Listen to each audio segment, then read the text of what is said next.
Welcome, everybody, to episode 2 of the Tool and Tie podcast.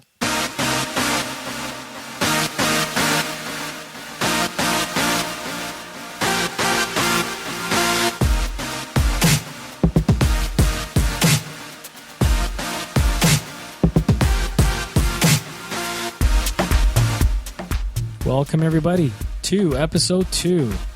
Hopefully, everybody's having an awesome week. It is Thursday, the weekend is around the corner, and the weather is great outside.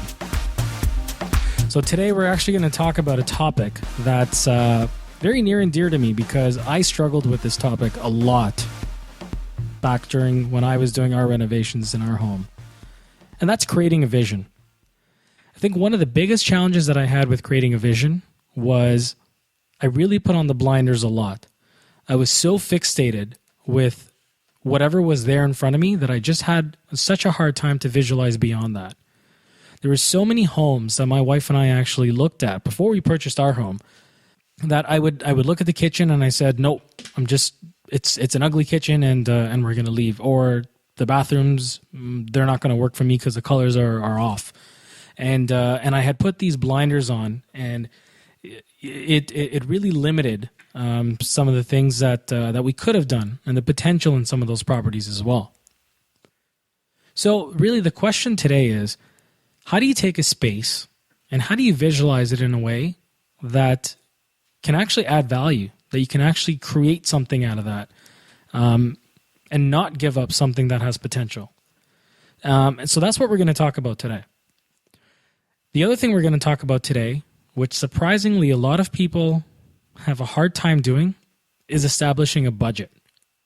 So when you're creating a vision, you also need to have a budget in mind because, if the budget was unlimited, my vision would go much, much beyond my existing means today. So it's surprising. I've actually talked to a lot of homeowners that I've helped over the last year and a half or so in terms of creating their vision. And the first question I ask them is, well, what's your budget? And so they give me a number, and they say my budget is $50,000. And my question back to them is, how did you come up with that number? And surprisingly enough, the vast majority of them just said, this is what I have put aside. And this is the work that I want to get done.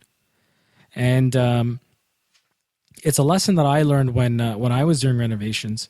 You can't really do that because there's a lot of times where homeowners typically undervalue some of the work that needs to get done, and they put aside an amount that's unrealistic.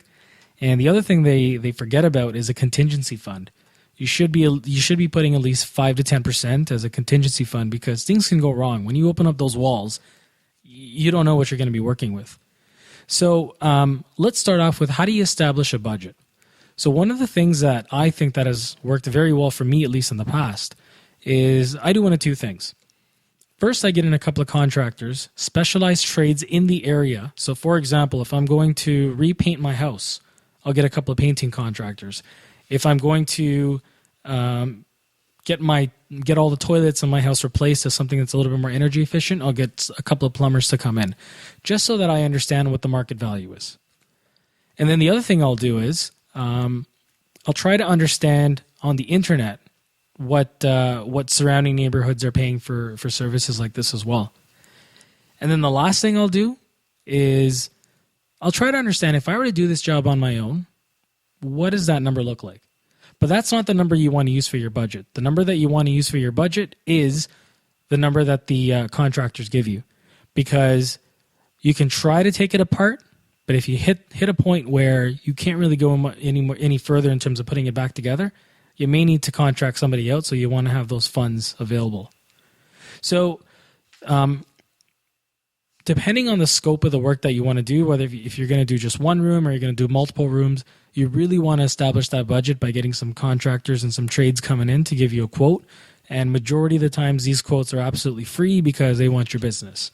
So it doesn't hurt to understand what the market value for the work that you're doing is around, so that you can budget for it just in case. The other thing that you want to do is, while you're establishing this budget, you may want to make a list of what you want and what you think you may need. And the reason why I say you think you may need, because you always want to have something as a backup to cut just in case it doesn't meet the budget. So I'd say get a piece of paper, draw a line, and on one side you have to write down what you actually need. So these are non-negotiables. And on the other side, you want to write things that are nice to have. So if you have some spare money after the renovation, this is where you could put that towards it. Or if your contingency fund is whole and you never have to use it, you have the potential of using that money if you didn't actually want to put that money back in the bank, so to speak. Now, let's go back to the topic now of creating a vision. So now you've got your budget established and you know what you want and what you don't need. Now you really got to take a room and create a vision. And this is often one of the most difficult things for people to do because they get so fixated on what's there and how it actually appears today. So I developed something called the MUST method, M-U-S-T.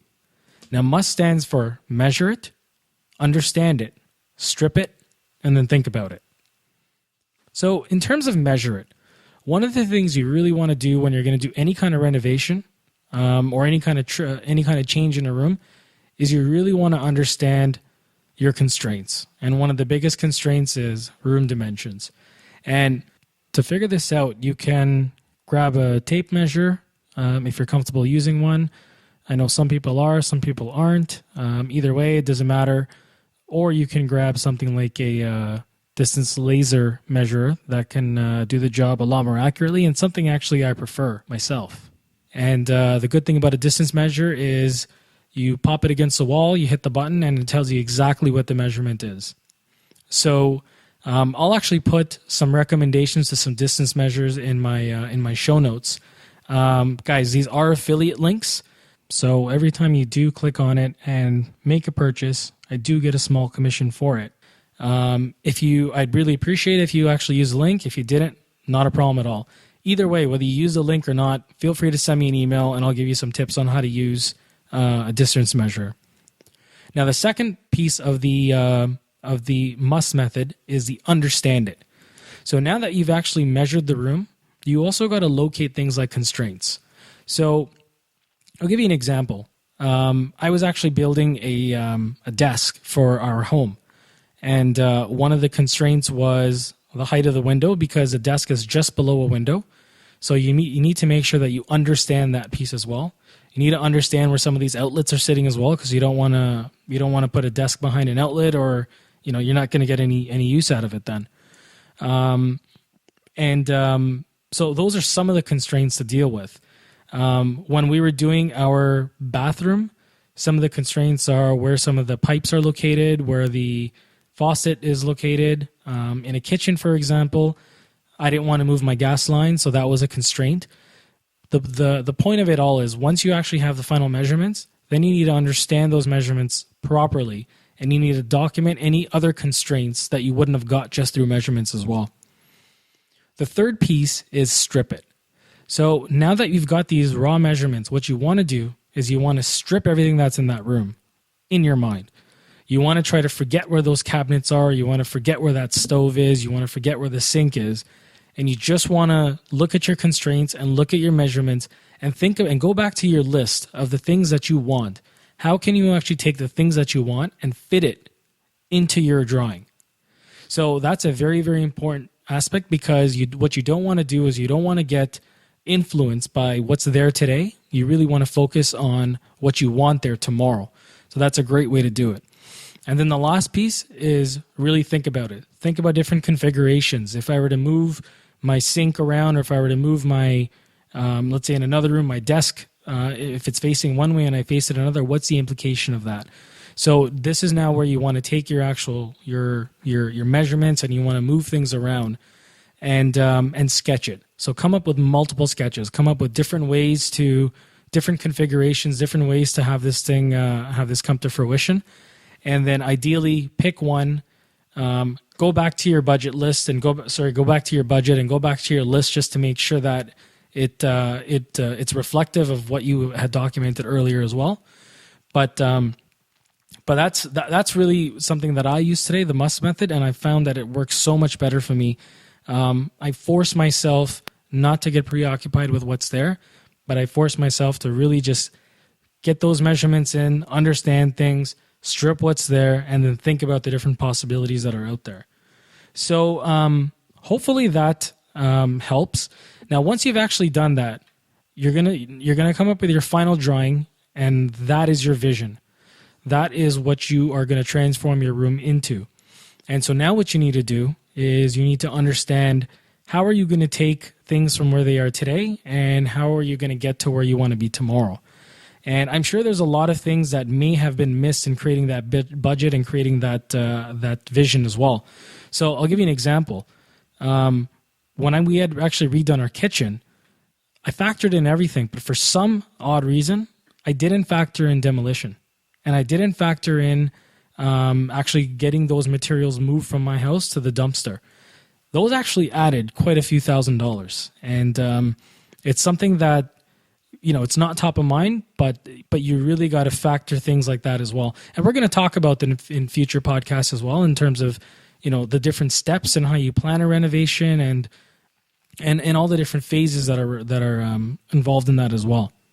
So I hope that the must method is going to be useful for some of you guys. Please leave me a comment. Send me an email at sats@toolandtie.com.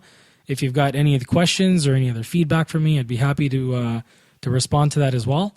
In our next podcast, I'm actually going to bring in my wife, Poonam, and we're going to talk about some of the initial thoughts when we went through the renovations. We're going to talk about how we created our vision and how we created our plan from that as well.